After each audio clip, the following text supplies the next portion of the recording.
இளையான்குடியில் சங்கர் என்பவர் கொலை செய்யப்பட்ட வழக்கில் குற்றவாளிகளை கைது செய்ய வலியுறுத்தி சிவகங்கை அரண்மனை முன்பு குடும்பத்தினர் போராட்டத்தில் ஈடுபட்டதால் போக்குவரத்து பாதிக்கப்பட்டது. அந்த காட்சிகளை பார்த்து விடலாம்.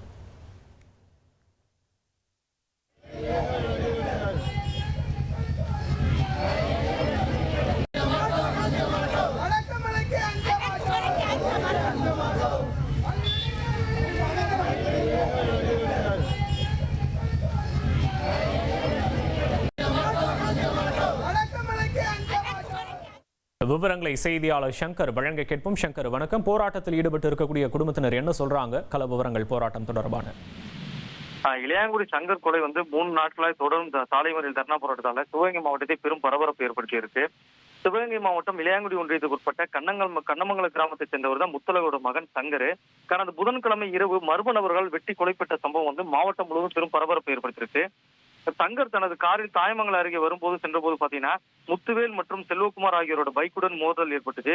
வாக்குவாதம் ஏற்பட்டு தகராக மாறி சில மணி நேரத்துக்கு பிறகு பாத்தீங்கன்னா தாயமங்களோட நுழைவாயிலேயே முன்கூட்டியே காத்திருந்த 8 நபர்களால சங்கர் வெட்டி கொலை செய்தனர்.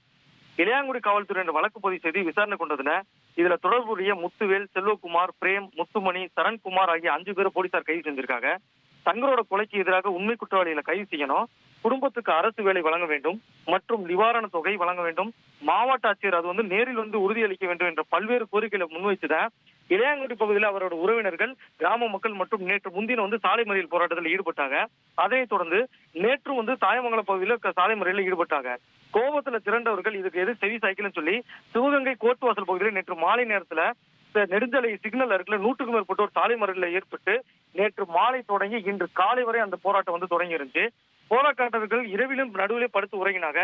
இப்ப வரைக்கும் மாவட்ட நிர்வாகம் செவி சைக்கிள்னு 100க்கும் மேற்பட்டவர்கள் சிவகங்கை கோர்ட் வாசல் பகுதியிலிருந்து சிவகங்கை பேருந்து நிலையம் அருகே இருக்கிற அரண்மனை வாசல் பகுதியில் போய் சாலையின் 2 பக்கமும் சாலை மறியலில் ஈடுபட்டு இருக்காங்க. இதற்கு அரசு ஒத்து வரவில்லை. மாவட்ட ஆட்சியர் நேரில் நடவடிக்கைன்னு சொல்லி மீண்டும் வலியுறுத்தி பண்ணிட்டு இருக்காங்க. விவரங்களுக்கு நன்றி சுந்தர்.